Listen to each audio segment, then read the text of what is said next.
everyone, it's Shelley Killinger here from the Shelley Killinger Group at RE/MAX CSI. So the April data is in, and how did the southwest section of the Pittsburgh market perform over the last 30 days?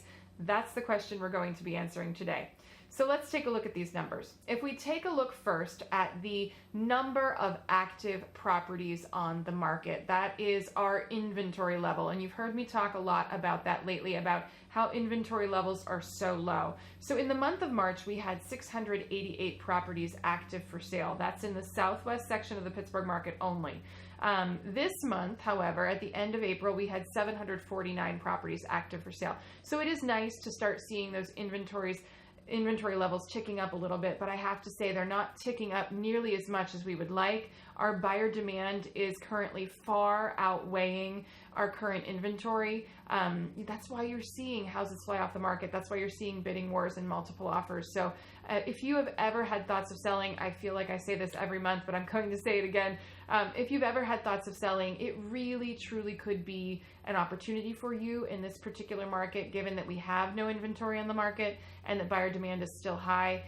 It's a great opportunity to sell your home really quickly, but for more money.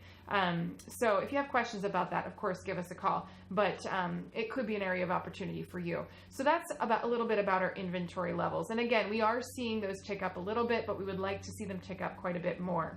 If we take a look at our sold properties, so the properties that actually got to the closing table, in the month of March, we had 277 properties that sold. In the month of April, at the end of April, we had 287 properties that sold. So a very slight increase that goes to show just that there are more properties on the market, so more properties are therefore making it to closing. If we take a look at our average sold home, in the month of March, it was a 3-bedroom, 2-bath home that sold for just over $250,000.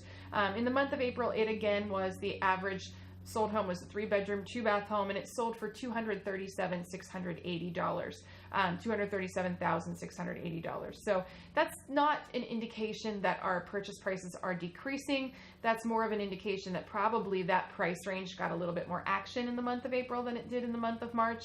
And we have a lot of first-time home buyers in this market, so it's not necessarily surprising that lower priced homes are moving a little bit faster. So if we take a look at our next data point, which is our list price to sale price ratio, I want to actually explain what list price to sale price ratio is for any of you who are new to the market update. So list price to sale price ratio is the ratio between where a seller lists the property for sale, so the price at which a seller lists a property, and then the price that it actually sells. So our list price to sale price ratio in March, so for last month, was 97.18%. So that meant that on average, sellers were getting 97.18% of what they listed the property for. Now in the month of April, so our most recent statistics, that did tick up ever so slightly to 97.41%. So again, sellers are getting roughly on average 97.41% of what they are asking for their properties. And again, that's just another indicator that we are in a hot seller's market. Sellers are getting what they're asking for because there are so few homes for sale. Buyers are oftentimes willing to pay asking or sometimes even higher for those sought after properties just in order to get their foot in the door and secure the property. So that is our list price to sale price ratio. The last data point that we take a look at is days on the market. And that measures the amount of time between when a property is listed and when it actually hits the closing table. So in the month of March, our days on the market average was 80 days. In the month of April, we did decrease that by 5 days, and we were sitting at 75 days on market. So again, not necessarily bad, and that's not an indication of what individual neighborhoods are selling for. There are quite a few neighborhoods. I know Canonsburg is incredibly hot right now. There are sections of Bethel Park that are very hot right now. So if you happen to live in one of those neighborhoods, you very well may be seeing 40 days on the market because, it sells within 3 days on the market and then it takes, 40 days to close or 38 days to close or something like that. So you may be living in a neighborhood where you're seeing a little bit of a different story, and that's okay, because there are some neighborhoods that are moving slower than others in Pittsburgh currently. So we are halfway through the spring market, guys. We are in the second week of May. It's so hard to believe. And we are full swing into the spring market.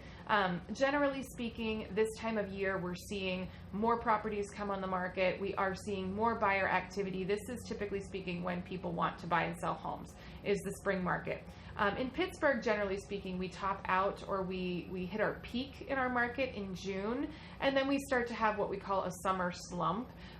Properties tend to sit just a little bit longer in in July and August, and then we have a little bit of an uptick typically in September, in the fall again.